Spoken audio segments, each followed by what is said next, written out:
Bismillah, Assalamualaikum warahmatullahi wabarakatuh. Saya Friska Febriandini, mahasiswa D3 Statistika A 2018. Di sini saya akan membahas tentang penelitian dari kelompok 1, yaitu pengaruh game online terhadap perilaku mahasiswa FMIPA Universitas Negeri Padang. Pada penelitian ini, latar belakang dari penelitian ini yaitu pada zaman modern sekarang ini, dunia tengah dilanda perkembangan dalam bidang ilmu pengetahuan dan teknologi. Perkembangan ilmu dan teknologi yang semakin pesat ternyata membawa perubahan dalam segala lapisan kehidupan.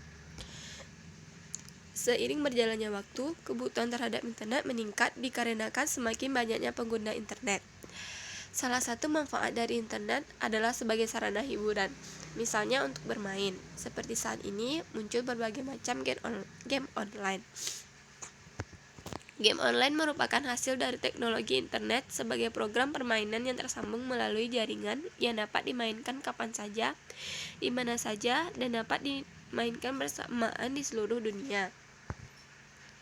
Selanjutnya, pada rumusan masalah pada penelitian kami, untuk menjawab rumusan masalah dari penelitian ini, tujuan kami melakukan penelitian ini untuk mengetahui faktor-faktor yang mendorong mahasiswa bermain game online, untuk mengetahui pengaruh game online terhadap perilaku sosial mahasiswa, untuk mengetahui pengaruh game online terhadap fokus belajar mahasiswa, dan untuk mengetahui pengaruh game online terhadap kesehatan mahasiswa.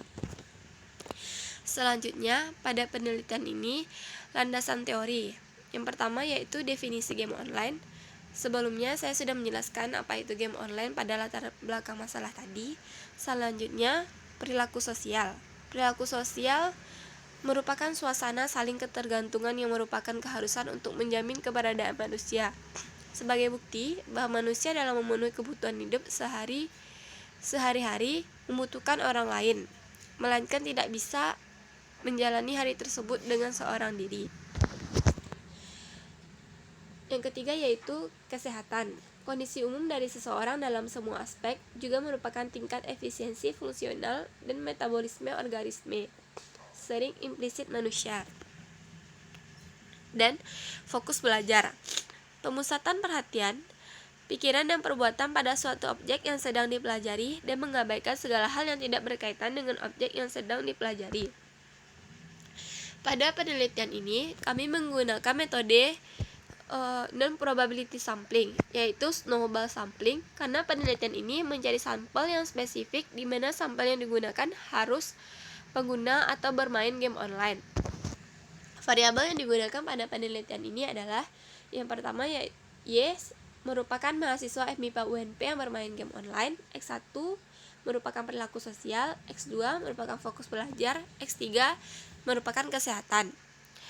Tahap-tahap penelitian kami seperti yang bisa dilihat pada video ini. Selanjutnya, kami ada kuesioner.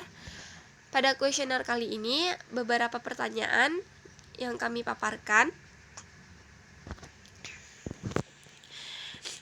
Pada kuesioner ini, sebelumnya saya menjelaskan poin jawaban dari kuesioner ini, yang mana 5 sangat setuju, 4 setuju, 3 ragu-ragu, 2 tidak setuju, 1 sangat tidak setuju. Lihat pada variabel perilaku sosial, ada beberapa pertanyaan, begitu juga dengan fokus belajar, kesehatan, dan keputusan bermain. Karena tidak memungkinkannya kami menemui langsung si responden karena wabah yang sedang terjadi di negara kita ini, kami melakukan program kuesioner by Google Form seperti yang terlihat pada video ini.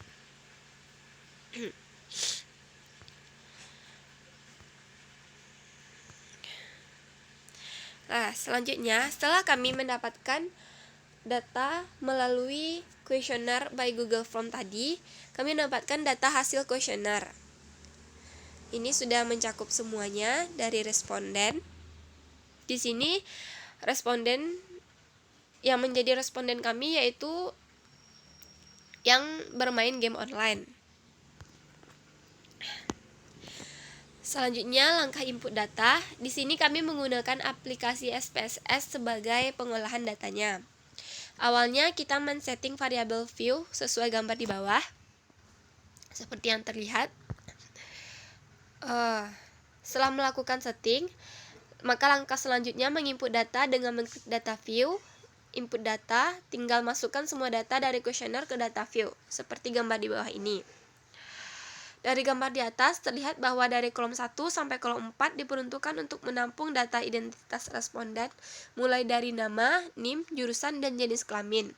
Data-data ini disetting dengan type string dan pada nama, jurusan, dan jenis kelamin, sedangkan NIM type numerik. Langkah pemetaan. Setelah input data selesai, maka selanjutnya sudah dapat dilakukan analisa terhadap data tersebut. Maka langkah selanjutnya, memetakan responden. Tujuannya agar diperoleh gambaran mengenai karakteristik responden. Langkahnya yaitu, klik menu utama, Analyze, pilih Deskriptif Statistik, lalu frekuensi seperti gambar di bawah ini. Maka akan muncul jendela frekuensinya. Pada kotak dialog frekuensi variabel identitas responden dimasukkan dalam kotak variabel dengan cara mengklik tanda panah di samping kotak tersebut sehingga hasilnya seperti gambar di bawah ini. Setelah itu klik OK.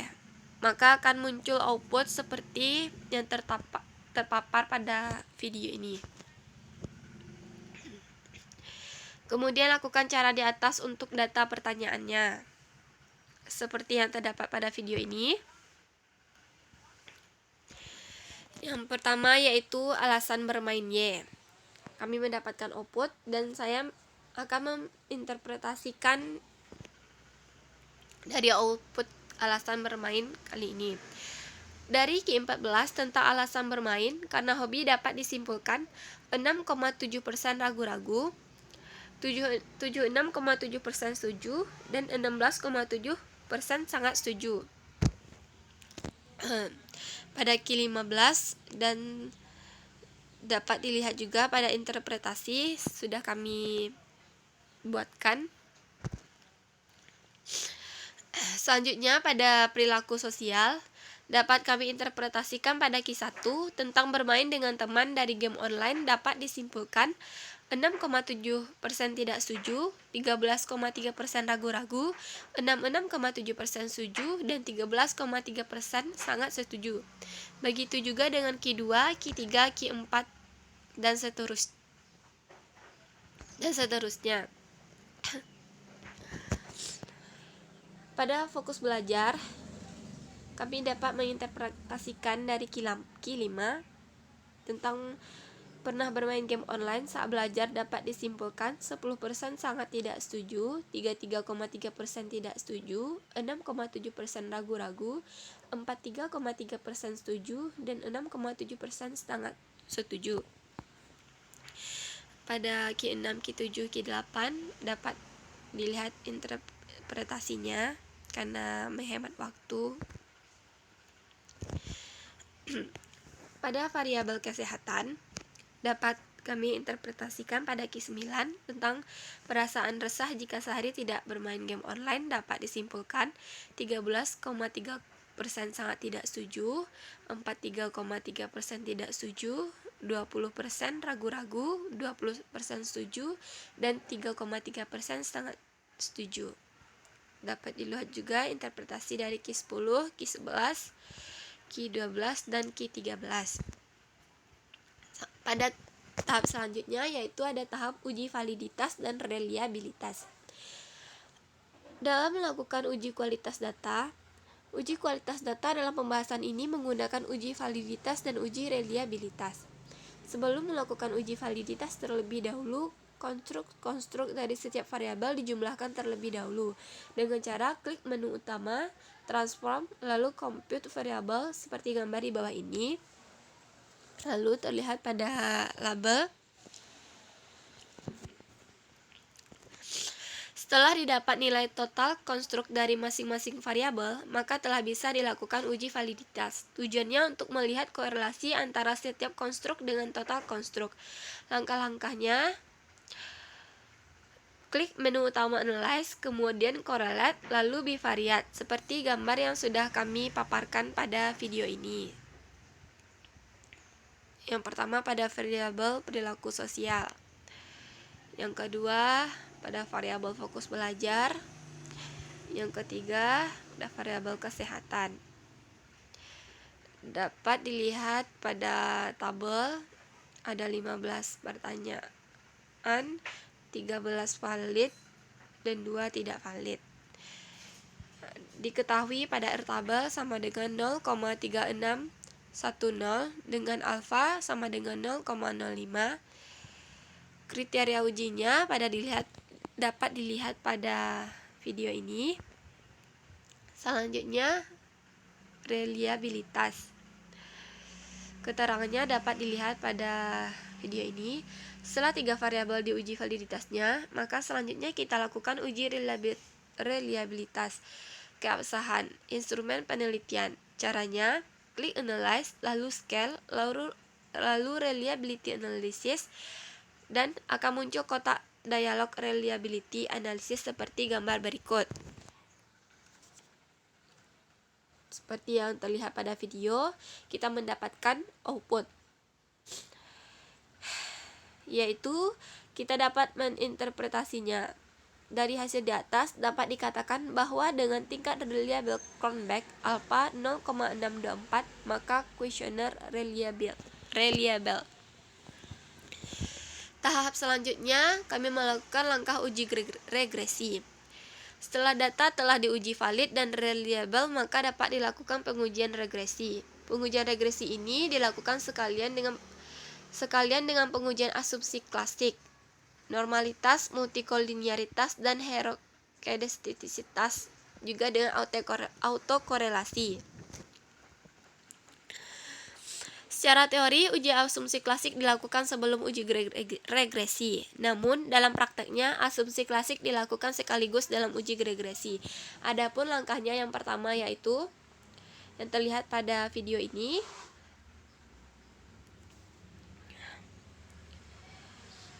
Pada kotak numerik, expressionnya masukkan variabel X1, kemudian dibagi 4. Selanjutnya, lihat pada video langkah kedua. Setelah nilai rata diperoleh untuk setiap variabel, maka sudah dapat dilakukan regresi dengan cara klik Analyze pada menu utama, lalu Regression, kemudian Linear, maka akan muncul kotak dialog Linear Regressionnya. Pada kotak dependen, masukkan variabel dependennya, lalu pada kotak independen, masukkan variabel independennya. Selanjutnya, pada tahap uji asumsi klasik, adapun langkahnya yaitu yang pertama, pada kotak dialog linear regression, klik opsi statistik. Pada kotak dialog linear regression, statistik centang model fit, deskriptif, dan collinearity diagnostik, dan kotak regression coefficient centang estimate, lalu continue. Kemudian klik opsi plot, maka akan muncul kotak linear regression seperti yang dilihat pada video ini. Selanjutnya klik opsi save, maka akan muncul kotak dialog linear regression. Save, kemudian centang standardized pada kolom residual, lalu klik continue, lalu klik OK. Dilihat pada output, uji normalitas dapat diinterpretasikan. Dapat dilihat bahwa jumlah residual di atas sebesar 0,0001, artinya dekat dengan 0, maka galat berdistribusi normal. Pada uji autokorelasi dapat diinterpretasikan bahwa nilai Darwin-Watson sebesar 1,319 berada di antara min 2 dan 2, artinya tidak terjadi autokorelasi. Selanjutnya pada output uji multikolonialitas dapat dilihat dari hasil output di atas, nilai VIF untuk perilaku sosial kesehatan, prestasi belajar kurang dari 10 atau 5, maka dapat disimpulkan bahwa tidak terjadi multikolonialitas.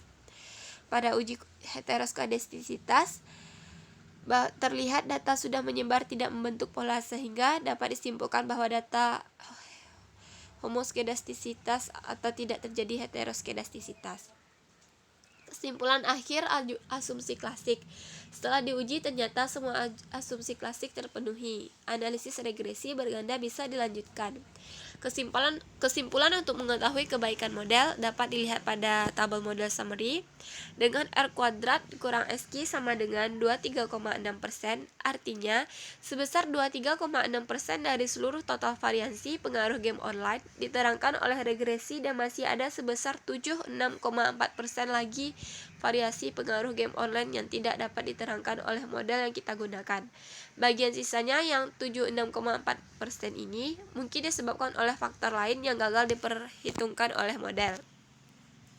Kesimpulan dari uji F untuk melihat pengaruh keseluruhan variabel dapat dilihat pada hipotesis, kriteria uji, dan pada tabel ANOVA kami mendapatkan keputusan F hitung besar dari F tabel, yaitu 2,682, besar dari 2,48, artinya tolak H0. Dapat disimpulkan bahwa terdapat pengaruh antara variabel dependen dan variabel independen dengan derajat bebas 0,05.